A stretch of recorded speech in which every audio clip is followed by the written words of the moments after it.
श्रीमन महागणाधिपतये नमः।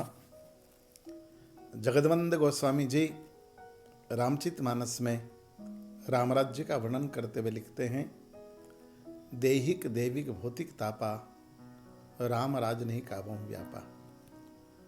भगवान श्री राम के राज्य में न देहिक न देविक न भौतिक तीनों प्रकार का संकट और रोग नहीं था।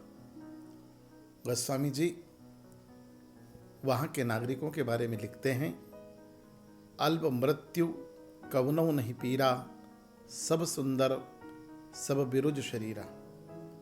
अयोध्या में किसी की अकाल मृत्यु नहीं होती थी, अल्प मृत्यु किसी को प्राप्त नहीं होती थी, सब सुंदर थे, सबकी देह वज्र के समान शक्तिशाली थी, सब पुरुषार्थी थे।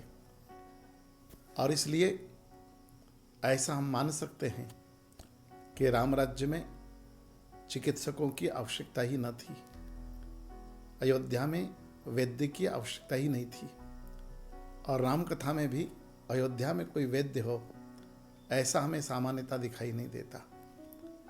और यही राम राज्य का आधार है, क्योंकि राम राज्य की नीति यह कहती है कि अस्वस्थ को स्वस्थ मत कीजिए, बल्कि सारा ध्यान इस बात पर लगाइए कि स्वस्थ ही सदा स्वस्थ बना रहे। हमारे यहाँ चिकित्सकों की परंपरा रही है। भगवान राम को भी चिकित्सक की आवश्यकता लगी। जब लक्ष्मण जी को शक्तिबाण लगा तब सुषेण वैद्य की सहायता लेना पड़ी, और इसलिए किसी घोर विपत्ति में, किसी संकट काल में चिकित्सकों की आवश्यकता लगती है। और आज इस कोरोना काल में भी भारत के समस्त चिकित्सक अपने प्राणों की परवाह किए बगैर समाज को स्वस्थ करने का प्रयत्न कर रहे हैं, इसलिए मैं उनकी सेवाओं को प्रणाम करता हूँ। लेकिन समाज से निवेदन करता हूँ कि हमारे देश की नीतियों के निर्माण में हमें राम राज्य को आधार बनाना पड़ेगा और एक दीर्घकालिक व्यवस्था बनाना पड़ेगी कि समाज में कोई अस्वस्थ ही ना हो। जरा विचार करें कि अस्वस्थ को स्वस्थ बनाने के लिए सरकार कितना बजट खर्च करती है, लेकिन उसकी तुलना में स्वस्थ समाज स्वस्थ बना रहे, इसके लिए हमारे पास क्या कार्यक्रम है। और इसलिए आज समाज बहुत अस्वस्थ दिखाई देता है। जब सरकारें फास्ट फूड बेचकर,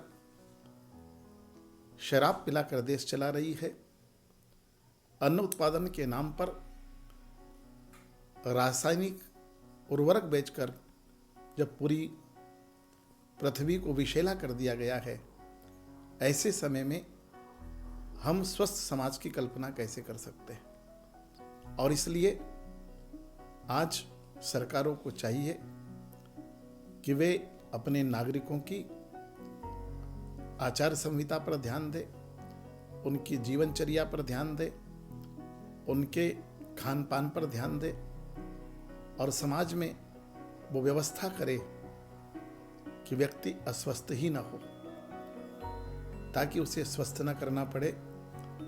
आज जो कुछ महामारी है वो हमारी भूलों के कारण है, हमारी दूषित जीवन शैली के कारण है। और इसलिए सरकार और समाज दोनों स्तर पर यह प्रयत्न किया जाना चाहिए कि पूरे विश्व का समाज स्वस्थ हो, जैसा राम राज्य का समाज स्वस्थ था कि वहाँ न दैहिक न दैविक न भौतिक संताप थे, वहाँ न किसी की अकाल मृत्यु होती थी, न किसी को किसी प्रकार का कष्ट था। आइए हम राम के देश के लोग हैं, उस राम राज्य की ओर बढ़े, ऐसी नीति और रीति का पालन इस देश में हो, यही आकांक्षा रखते रखते मैं आपसे विदा लेता हूँ। बहुत बहुत धन्यवाद। जय सिया राम। भारत माता की जय।